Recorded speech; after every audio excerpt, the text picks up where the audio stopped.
Nous te louons, tu es. Nous te louons, tu es Dieu. Et nous te louer, si ce n'est pas toi, nous te louons. Tu es Dieu, qui ne peut je louer si ce n'est pas toi. Nous te louons, tu es Dieu, qui ne peut je louer si ce n'est pas toi. Nous te louons, tu es Dieu, qui ne peut je louer si ce n'est pas toi. Nous te louons, tu es Dieu, qui ne peut je louer si ce n'est pas toi. Nous te louons, tu es Dieu, qui ne peut je louer si ce n'est pas toi. Jésus, nous te louons. oui, je le vois, il est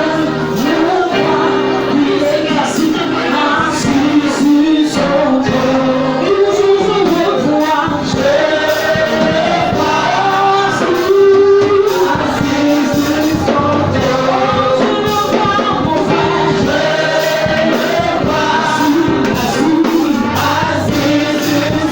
Je le vois, assis sur son trône. Je le vois,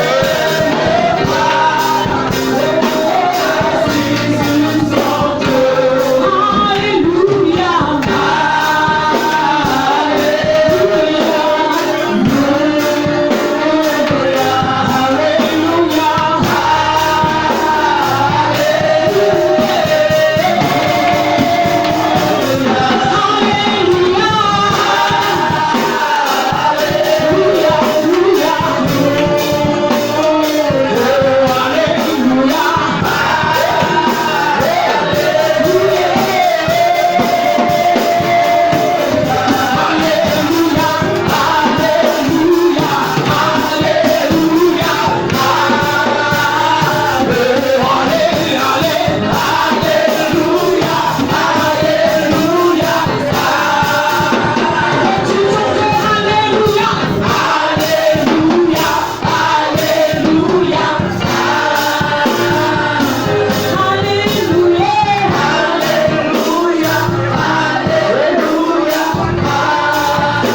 élevé et que la puissance de feu descende au milieu de nous.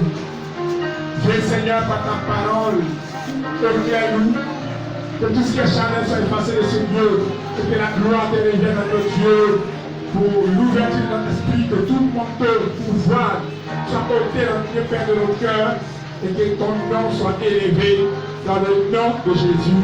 Amen. Amen. Alléluia. Amen. Bien, nous allons continuer et je voudrais que nous sommes la soir. Notre programme va consister en deux aspects.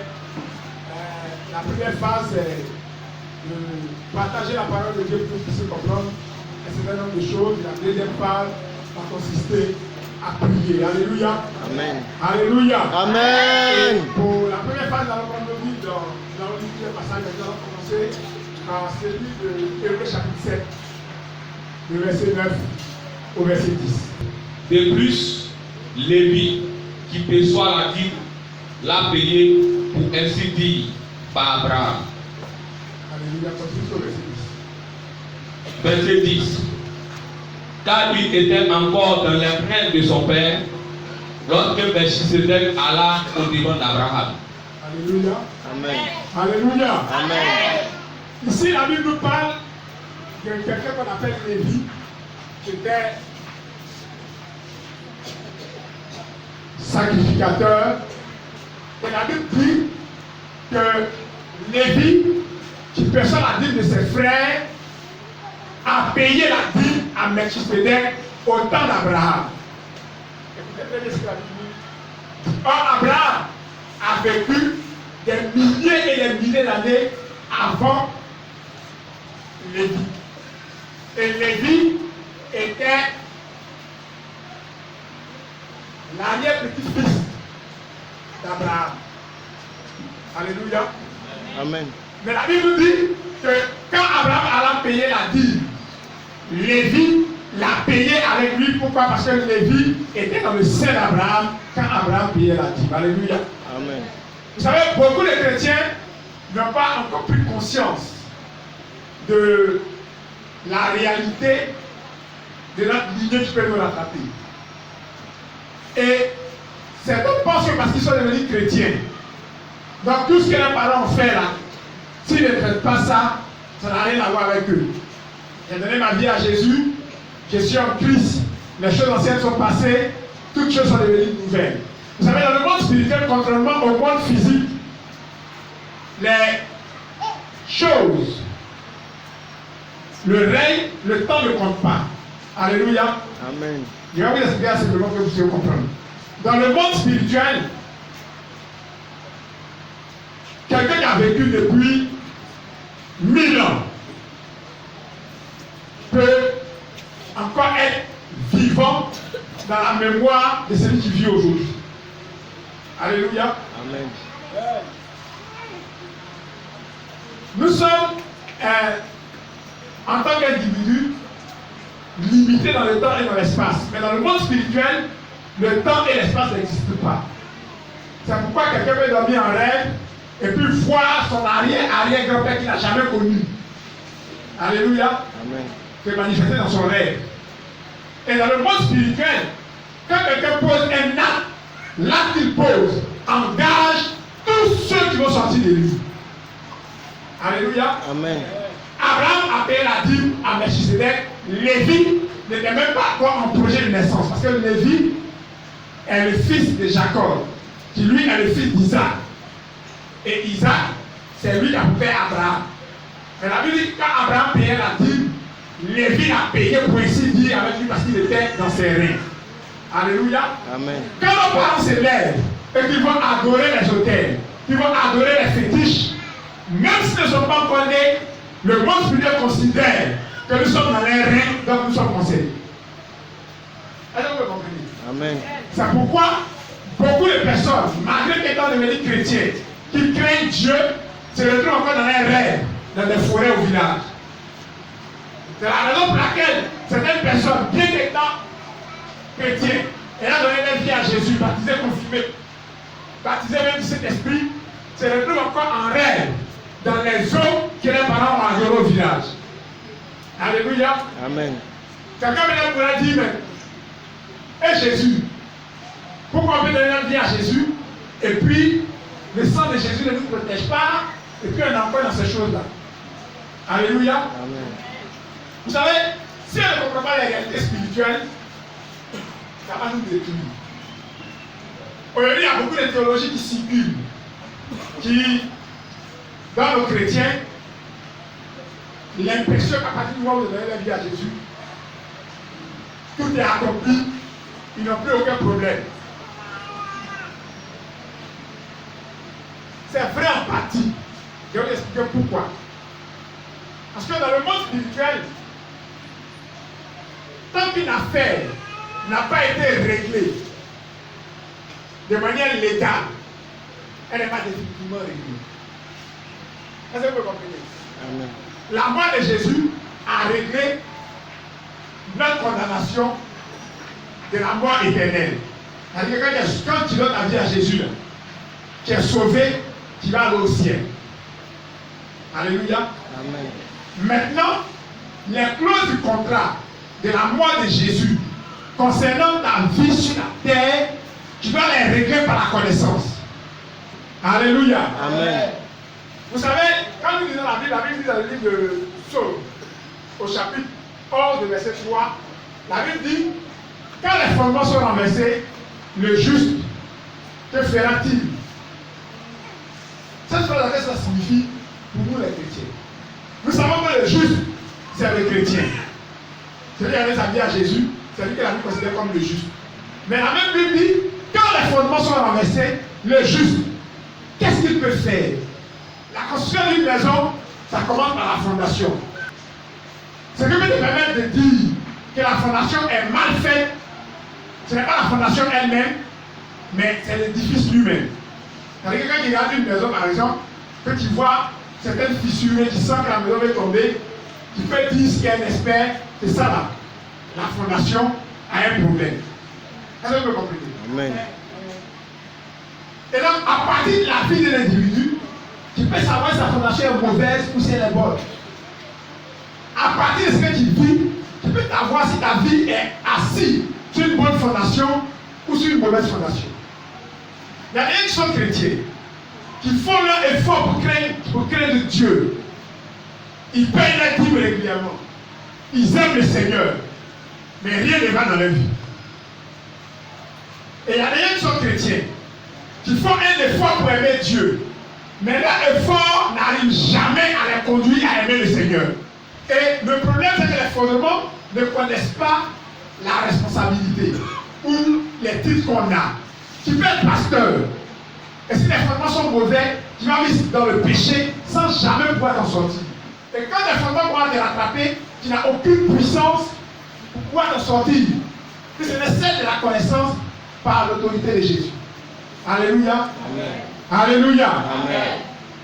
Vous savez, le monde spirituel est un monde de droit. Le grec n'a pas compris ça. Moi, c'est le plus grand problème.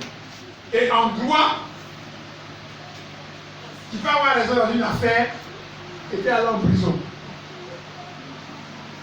Comme tu peux avoir tort dans une affaire et puis on va te libérer. Si tu es un bon avocat, si tu maîtrises bien le dossier que tu défends. Alléluia. Amen. Beaucoup de chrétiens, tu vas défendre des dossiers dans la prière sans les connaître.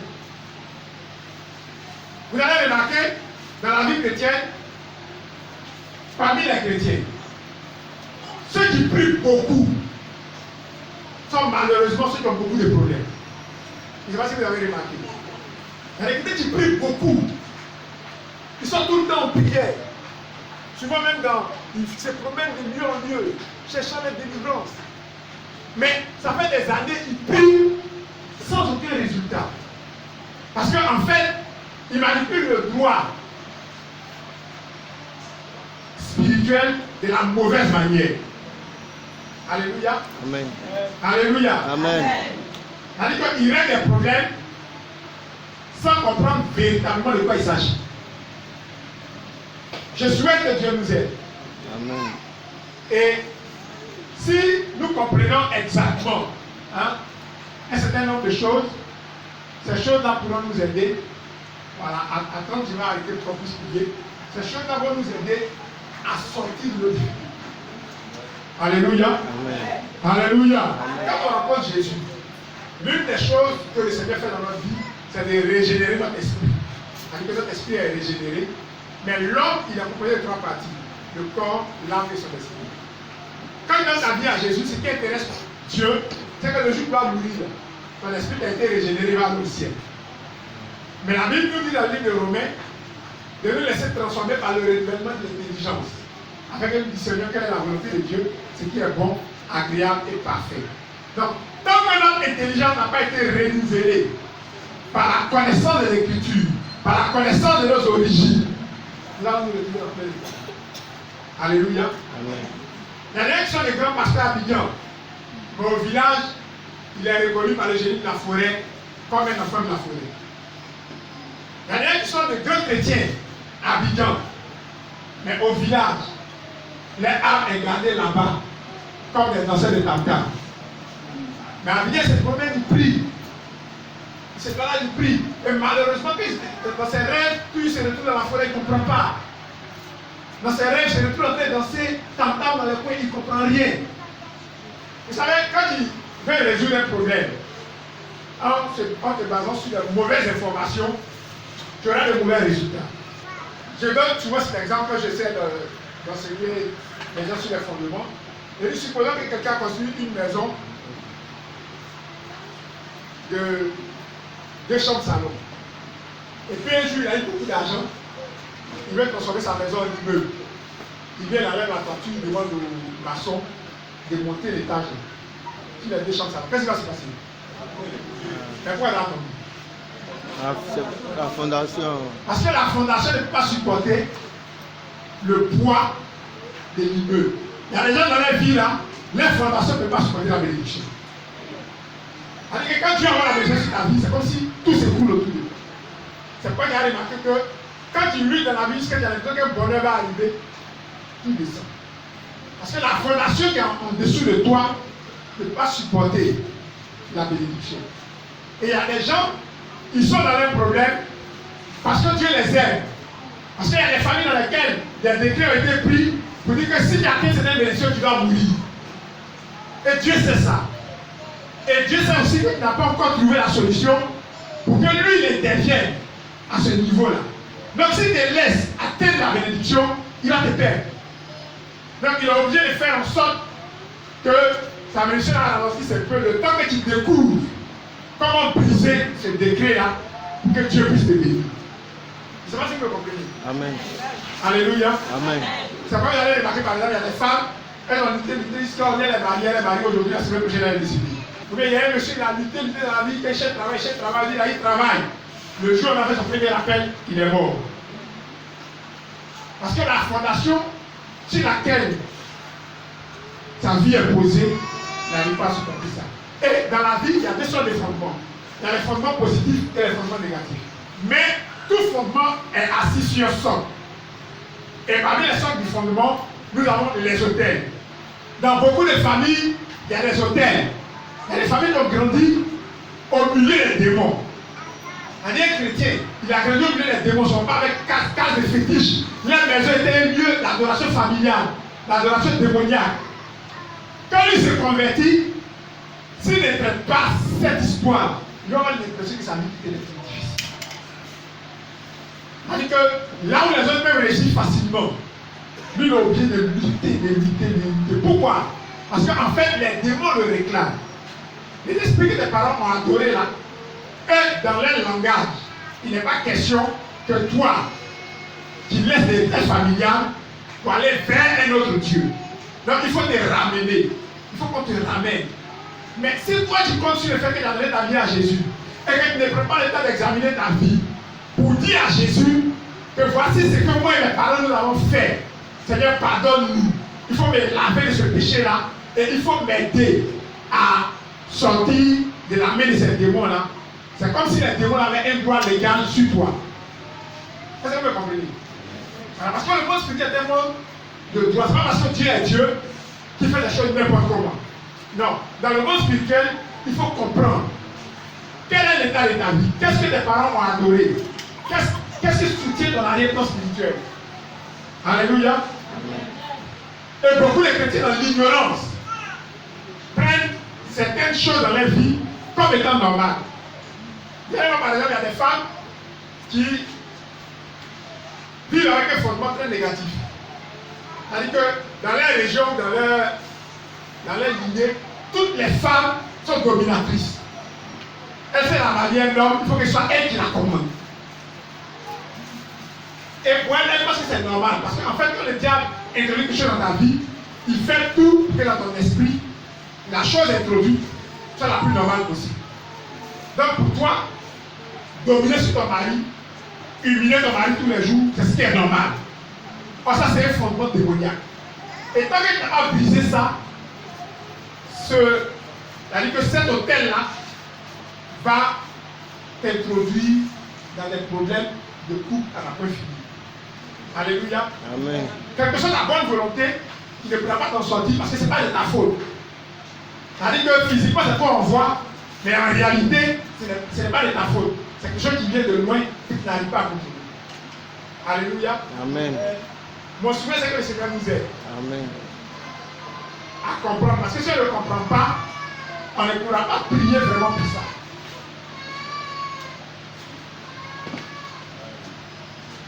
Vous avez remarqué dans la vie, par exemple, qu'il y a des gens qui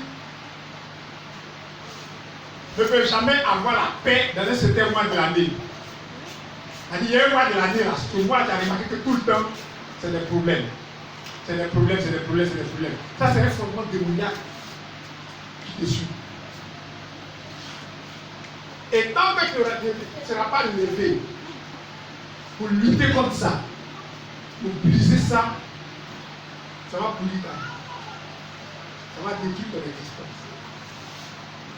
Certaines personnes aussi sont foncièrement liées à la paresse. Elle dit, regarde ta vie, malgré ton effort, il y a des choses que tu ne peux pas faire. Elle dit qu'il veut t'élever, qu'il veut faire comme les autres, mais tu ne peux pas. Tu as l'impression que cette paresse t'a attaché à toi et que tu ne peux pas t'en défaire. Ça, c'est un fondement négatif. Il faut pouvoir briser ce fondement-là et puis pouvoir t'aider. Et quand nous comprenons comment cette chose fonctionne et que nous prions par rapport à ça, Dieu peut nous aider à aller de l'avant. Alléluia. Amen. Alléluia. Amen. Donc, comme je disais, parmi les sortes de fondements, parce que le fondement peut être bâti sur un hôtel, sur une alliance démoniaque, sur un acte qu'on a posé, sur une parole qui a été prononcée sur notre vie, ou bien sur un nom qu'on porte. C'est-à-dire tu portes des noms à problème. C'est-à-dire ton nom même là, quand on fouille la signification, c'est ça que tu es en train de vivre sur la terre. Alléluia. Amen. C'est-à-dire il y a des gens, quand on voit leur vie, c'est la signification de leur nom là qui sont en train de vivre. Et nos parents, quand ils veulent donner des noms, ils n'analysent pas. On va prendre c'est son homonyme, c'est ceci, c'est son cela. Donc quand on donne le nom maintenant, la vie de la personne. Parce que l'autre nom, c'est notre identité. Alléluia. Amen. Ici, arrêtez ici, là, s'il écrit tout de suite, il y a plein de noms par hasard, Blanchard. Qui va répondre? C'est Blanchard qui va répondre. Quelqu'un d'autre va répondre à la place de Blanchard. Donc quand on dit Blanchard, c'est lui. Donc son nom le suit. Alléluia. Amen. Et donc, tu vas voir des gens qui portent des noms comme malchance, malheur. Maintenant, il est étonné que tout le temps, partout où il passe, c'est un malheur qui est subi. Parce qu'à chaque fois qu'on prononce ton nom, c'est comme si on rappelait au monde des ténèbres que le malheur doit être sur toi. Quand vous lisez la Bible, les choses sont arrivées à des personnes dans la Bible, ce n'est pas par hasard. C'est-à-dire qu'il y a eu plein de problèmes là, ce n'est pas par hasard. C'est leur nom qui a résolu les problèmes. Et puis il y a des gens, leur nom les a bénis. Et aussi, il y a les actes que nous posons qui nous rattrapent. La Bible dit que si tu pêches, ton péché te rattrapera. Il y en a qui vont dire non, il m'a menti aujourd'hui un peu, c'est pas grave. C'est un petit mensonge. Il allait prendre tout les gens, il a volé. Non, ça c'est rien ça. Mais tu ne sais pas ce qui se passe. Je vais prendre l'exemple peut-être du vol ou même du mensonge, du manque de sortie d'affaires. Mais quand tu voles par exemple quelque chose qui appartient à quelqu'un, la personne à qui appartient la chose, qui ne sait pas ce qu'il y a dans son cœur. Il y a des gens qui ont volé, tellement ça leur fait mal. Il va aller s'asseoir pour dire celui qui a volé là, que rien de bon n'arrive dans sa vie. À cause de 1000 francs, il vient de condamner toute ton existence comme ça. Lui qui a volé mon argent là, que l'argent n'arrive jamais dans sa main. Ou bien l'argent qu'il a pris là, qu'il ne fasse rien de bon à ça. Qu'il aura l'argent, qu'il ne fasse rien de bon à ça. C'est comme vous allez voir des gens par exemple, dès que les gens tombent dans la main, c'est comme si il y a le feu sur eux. Ils doivent dépenser. L'argent va partir. Tant que les gens n'ont pas fini, il n'a pas la paix. Et quand il finit de dépenser tout l'argent là maintenant, il est paisible. Ça peut être lié à des fondements négatifs de ta vie. Et si tu n'as pas traité tout ça, peu importe que tu sois chrétien, pasteur, baptisé, confirmé. Parce que quand tu es baptisé, tu es devenu chrétien, tu es devenu pasteur, il y a ce qui te donne comme droit. Alléluia. Amen. Tu es chrétien, même si tu souffres, et que tu meurs aujourd'hui, Dieu va pas dire parce que tu as souffert sur la terre que tu parles au ciel. Ça, Dieu ne t'a jamais dit ça. Mais, si tu n'as pas encore pris conscience qu'il y a un problème de fatigue, pour venir vers Jésus, pour lui dire Jésus, je souffre, j'ai besoin de ton aide, je veux que tu interviennes dans tel domaine de ma vie. Jésus ne fera rien. Et je voudrais que les gens puissent comprendre ça, parce que je sais que pendant que je suis en train de prêcher, certaines théologies circulent dans votre tête. Vous dites que non, à partir du moment où Jésus nous a affranchis, les gens disent que non, les choses anciennes sont passées, toutes choses sont devenues nouvelles. Vous savez, dans la vie, il faut confronter la parole de Dieu à deux témoignages principaux. À ce que la parole de Dieu dit, et puis au témoignage que nous avons sur le terrain. La parole de Dieu ne ment jamais. Mais c'est nous qui la comprenons mal. Alléluia. Amen. Parce qu'on dit que si quelqu'un en Christ, il y a une nouvelle créature, les choses anciennes sont passées. Si tellement la comprenait là, aucun chrétien n'allait souffrir sur la terre. Aucun chrétien. Alors, généralement, le raccourci que les gens prennent, c'est que quelqu'un souffre, on dit c'est parce qu'il n'est pas bien converti. C'est-à-dire qu'on ne peut pas dire que si quelqu'un en Christ, il y a une nouvelle créature là, c'est pas la vérité. On dit non, c'est parce que est-ce qu'il est bien converti, est-ce qu'il craint Dieu. Mais on a remarqué qu'il y a des gens qui craignent vraiment le Seigneur, qui aiment Dieu, qui cherchent Dieu, et qui continuent de souffrir. Alléluia. Amen. Ce qui va mettre fin à ça, c'est de vous lever avec la connaissance de la parole de Dieu. Je ne connais pas ta vie, mais es-tu sûr que la position que tu occupes aujourd'hui est celle qui te convient? Es-tu sûr que la vie que tu mènes aujourd'hui est celle à laquelle Dieu t'a appelé? Si tel n'est pas le cas, il faudrait que tu puisses t'aider. Alléluia. Amen. Alléluia. Amen. Parce que les démons profitent de notre ignorance. Ça veut dire que mon peuple périt parce qu'il lui manque la connaissance. Et que toute la souffrance que le diable fait subir à certaines personnes, c'est dans le but de les ramener à lui. Donc la souffrance n'est pas une bonne chose. Mais on ne sort pas de la souffrance par hasard. On sort de la souffrance par la connaissance. Et à partir de la connaissance maintenant, on commence à prier. Alléluia. Amen. Alléluia. Amen. Nos parents ont adoré tellement de choses. Et le diable, lui, ces choses ne restent pas à l'étranger. Pour le diable, ça ne reste jamais à l'étranger. Le diable veut toujours se payer sur le tas. Ça veut dire quoi? Quand quelqu'un va faire de l'adoration, ce que nous on voit, c'est l'aspect physique. Il a pris un mouton, il est plongé. Et il dépose sur le tel, il fait son adoration. Mais chez le diable, le poulet, le cabri qu'on envoie, en fait, il le convertit en domaine de vie. Ça veut dire quoi? Quand quelqu'un va par exemple sur un hôtel, il dit il y a comme ça, pour que les enfants puissent réussir, pour que tant. Le diable il voit en ça que tu as venu déposer vie de tes enfants dans sa main. Donc il peut décider que lui là, il ne va jamais se marier, celle-là, elle devait la marier à un événement. Cette femme il y a longtemps, il faut que voilà, les deux la situent à l'ensemble. Donc tu dois la nuit maintenant, voici l'esprit bizarre qui vient coucher avec toi, tu ne sais pas où c'est quitté. Et tant que ça n'a pas été brisé, ce sera difficile pour les gens de pouvoir se parler. Alléluia. Amen. Je souhaite que ce programme-là puisse t'aider à sortir du problème. Et l'une des voies pour que tu sois de ton problème, c'est d'abord la connaissance. Donc, si tu ne comprends pas quelque chose, que tu pries pour ça, tu vas avoir l'impression que tu pries beaucoup, mais il n'y a aucun résultat. Et tu vas t'énerver contre Dieu pour rien, alors que Dieu, lui, est prêt à t'aider. Je souhaite seulement que Dieu nous aide. Amen. Et Dieu va nous aider par la vie. Amen. Qui est prêt à attaquer les hôtels de sa famille? Oh yes.